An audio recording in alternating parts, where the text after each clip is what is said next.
Hello and welcome to another episode of Tiva Drive, and today we are here on the shores of Georgian Bay with a 2025 Hyundai Santa Fe Hybrid. So previously we tested its cousin Kia Sorento plug-in hybrid. It turns out that unfortunately for 2025 model year, with this new generation Santa Fe as well as the facelift of the Kia Sorento, the plug-in hybrid models for both brands were dropped, which is quite unfortunate. Let me just get away, because this hybrid, the car is on and it just starts the engine every now and then to recharge the battery, and it's kind of noisy. So yeah, it's quite regrettable that Hyundai Canada decided, as well as Kia Canada, decided to drop the plug-in hybrid models for this mid-size three-row SUVs, both of them. So the only plug-in hybrids available in their lineup are the smaller Sportage and Tucson plug-in hybrids. Those are still around, but the plug-in hybrids Sorento and Santa Fe is gone. Just for our market, and most likely US as well, because in Europe and Asia it's still available. So what can we tell you about this hybrid? So we decided to start testing hybrids because they're becoming quite popular in the absence of plug-in hybrids, and the choices in electric cars are also sometimes challenging. So this car here is priced from 46,000 Canadian, which is quite an attractive price for a three-row mid-size SUV. This hybrid is equipped with a 1.6-liter turbocharged engine plus electric motor for a total of 232 horsepower. Nothing to write home about. It's actually less horsepower than the gas version, which is 2.4-liter four-cylinder with 277 horsepower. So the hybrid is actually less powerful, which is kind of unusual. It's shod with 20-inch tires, 255 wide. The look is all brand new, changed totally from the previous Santa Fe, as you can see. Actually, let me just go in from the other side. From the sunny side. So here's the side profile of the car. It's quite boxy, the design, a little bit controversial, but it's incredible how quickly Hyundai and Kia change their models, all the time. So let me show you the interior of this Santa Fe hybrid. So let's jump into the front seat first. So let us show you the interior. Large screen, the typical large center console with storage under. You have an opening front sunroof and fixed rear sunroof. It's quite large, stretching almost to the third row. And the third row is up, so we'll show you the third row, and we'll show you the trunk with the third row up and down. So here's the front space for my legs. I'm in a very comfortable position. Here's this hybrid screen, so we'll go over the options and driving impressions shortly. We love the center console here with the wireless phone charger. You can plug in your phone to charge as well, to charge quicker. Drive terrain buttons, climate console here with all the buttons for, there's a screen, touch screen here in the middle, but there's still this physical buttons, thank goodness. Two cup holders and more storage under here. So quite spacious. Two glove compartment boxes, the upper box and the lower box. So it's quite impressive. Okay, let's jump in the back seat and show you the space in the back, and let's just have a seat there. Okay, let's not close the door totally because it's gonna beep on us because the car is on. Okay, so here I am in the back row. Sufficient space. The back row can be pulled back and to the front, depending whether or not you're transporting people in the third row. So with the second row all the way back, I have plenty of leg room here for my knees and for my feet as well, even though the seat is all the way down. Quite a bit space for passengers. Here's the third row. We're gonna show it to you in more detail in a second. Here's the amazing rear sunroof with the sunshade that you can close, which is great. The heating vents are only on the B pillar. There's no vents in the middle. You can actually open the storage compartment from the back as well, which is very practical. And there's more storage here. The whole drawer here, storage for rear passengers, things to hang, something like a coat or something, cup holders in the doors. Yeah, so let's check out, let's have a quick look at the third row and the trunk space as well. Okay, so the second row automatically goes forward when you press the button here to access the third row. I will not be attempting to access third row because it's very tight. It's not meant for adults. It's meant for young teenagers, perhaps children, teenagers, etc. So this is with the third row up. And let's now check the trunk space. So the gate is actually electric gate, electrically opening gate. So here's as you can see, the trunk space isn't exactly great with the third row up, but with the third row down, it changes. That situation changes completely, and you have a very substantial trunk. So the third row is 50-50 split, and the second row is 40-60 split.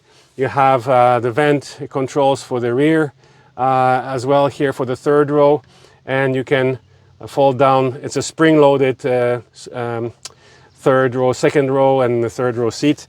Let's press, and there you go. So it's spring-loaded. You can actually fold them using these buttons here.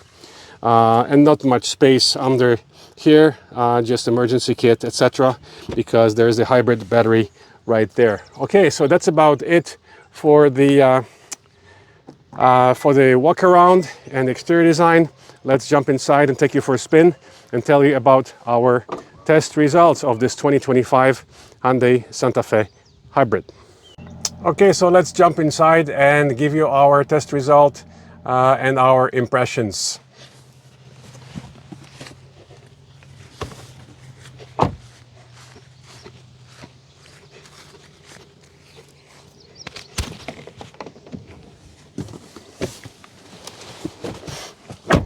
Okay, we're inside 2025 Hyundai Santa Fe Hybrid because the plug-in hybrid is no longer available. It's quite a popular car. Not sure why they discontinued the plug-in hybrid version. If you want the plug-in hybrid, you have to go with the smaller sized Tucson plug-in hybrid, or its Kia cousin, the Sportage PHEV. So both the Kia Sorento and the Hyundai Santa Fe cousins, they dropped the plug-in hybrid powertrain for Canada. So the hybrid is the only powertrain available for this size of the car. And as far as we know, the upper size models, even bigger ones, don't have plug-in hybrid for now either. But you have a whole lineup of course, full electric cars available for Hyundai, Kia, and Genesis, of course. So yes, let's take you for a quick spin. First of all, we're in hybrid screen right now, so it's kind of like the EV screen on the battery electric versions. Gives you the graph of the fuel consumption and electric motor use, and what's being powered right now, whether you're driving on electric power or gas, etc. You have the current trip stats here as well. The car, as a default, starts always in eco mode. You can change that. So basically here you have a drive and terrain mode. So first press, you go to the terrain for snow, mud, and sand. The second press, you go eco, sport, and my drive. So let's just keep it. As you can see, if you put it in sport, the dashboard changes to a rev counter. When you're in eco mode, it's just a power band. So charge, eco, and power. And then you have the battery indicator here. You have no control over how much it's charged because it's a hybrid system. It just recharges the battery at its own pace.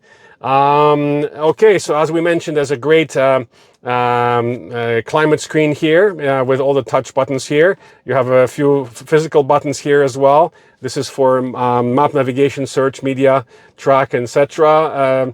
This is the seek and scan, and then the volume button, and then you have the temperature buttons and on, off, etc.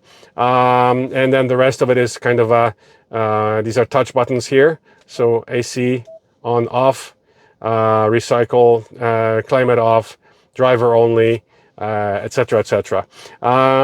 You have your wireless charger here. This on the right is does not have charging capabilities, but we always use the cable for faster charging. Anyways, we did show you the glove compartment, so let's take you for a spin and talk about the few drives we've done as usual from Toronto to Georgian Bay. A distance of about 150 kilometers. Our usual testing grounds, which is the Highway 400 northbound and southbound. So first off, in the city, the rating, by the way, the Transport Canada rating for fuel consumption is 6.9 liters per 100 kilometers. So in the city, we managed to do 6 liters, actually even just under 6 liters, 5.9 liters per 100 kilometers, driving with the climate in the city traffic. On the highway, most of our testing was done with the climate on and produced a consumption of about 8 liters per 100 kilometers. Then on the side roads, we managed to pull about 7 liters per 100 kilometers without the climate. We found one day this week when it wasn't incredibly hot and we could drive on the highway without the climate. We just had the sunroof open and windows a little bit as well. And we managed to bring the highway consumption down, driving the usual middle to left lane speeds down to 7 liters per 100. So basically we got very close to the Transport Canada rating, which is usually mixed use. And we managed to get that without climate, mind you, on the highway as well. So yes, it's a pity that it's no longer available as a plug-in hybrid, but those were quite pricey. This car starting at $46,000, as you can see it here. Of course, you can buy much more expensive versions going all the way up to $57,000 for this Santa Fe. But this is actually the $46,000 car, and it's very well equipped, as you can see. The auto steer, adaptive cruise, dual sunroofs, etc., etc. So it's a very good deal. It would be hard pressed to find a pure electric or plug-in hybrid car of this size with 3 rows of seats in this price range. So it is a very attractive proposition. Its competition would be some hybrid Toyotas like a Grand Highlander, maybe the Signia, Crown Signia that we test drove recently as well. All of those are priced actually higher than this car. So this is really an attractive proposition. Let's put it in sport mode to try and accelerate. Again, nothing to write home about. Oh, by the way, here is the 2 shift paddles. The shift paddles actually change functions depending on the drive mode that you're in. So when I'm right now in eco mode, pressing the left paddle takes us to regen level 1, then level 2, level 3 is the max. So this is the maximum regen. So the only complaint here about the regen control is that it's all or nothing. As you can see, like I cannot, even by adjusting the accelerator pedal, it's basically 0 or maximum. It's very hard to, as you can see by the needle here. So it's basically you have this constant back and forth, movement. So it's kind of unusual that you cannot kind of delicately decelerate using the accelerator pedal once you're at the max regen mode. Of course, you can decrease it to level 1 or 2, but it's kind of unusual. And also when the engine kicks in a hybrid mode, it's quite sudden. Sometimes it jolts the car as well. So this is for the shift paddles in eco mode. Now let's switch to sport. There you go. And you can see the rev counter just appeared instead of the power band. So the engine kicks in much sooner, of course. And when we press the shift paddles here, it actually reduces the gears. You can see the gear position here, and you can hear it.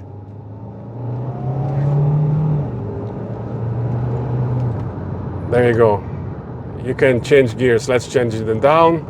So you can actually shift the gears manually, as you can hear, basically using the shift pedal. So those shift pedals change function according to your drive mode. So let's get back to Eco, and there you go. Sorry, 1 second. No, we're still in Sport. Okay, mode. Whoops, up, Eco. Now we're in Eco. Okay, and it remembers the decision of the level 3 region. So it's max region here as well. It's not quite a one pedal driving, which is a pity. It could have been very easily, but the car doesn't come to a full stop. Let's try it right here. Max region. It's quite aggressive, but as you can see, it just keeps rolling. So it's not a one pedal driving region system, even at max setting. So that's about it for this 2025 Hyundai Santa Fe Hybrid. Quite an interesting and affordable proposition for a 3-row hybrid mid-size SUV, which does offer all-wheel drive. Again, priced from 46,000 Canadian in Canada. If you have any questions regarding this test or about this car, do not hesitate to comment under our video. We'll be happy to answer. And as usual, don't forget to press the subscribe button on our channel to be informed when the next review will be available. We have lots more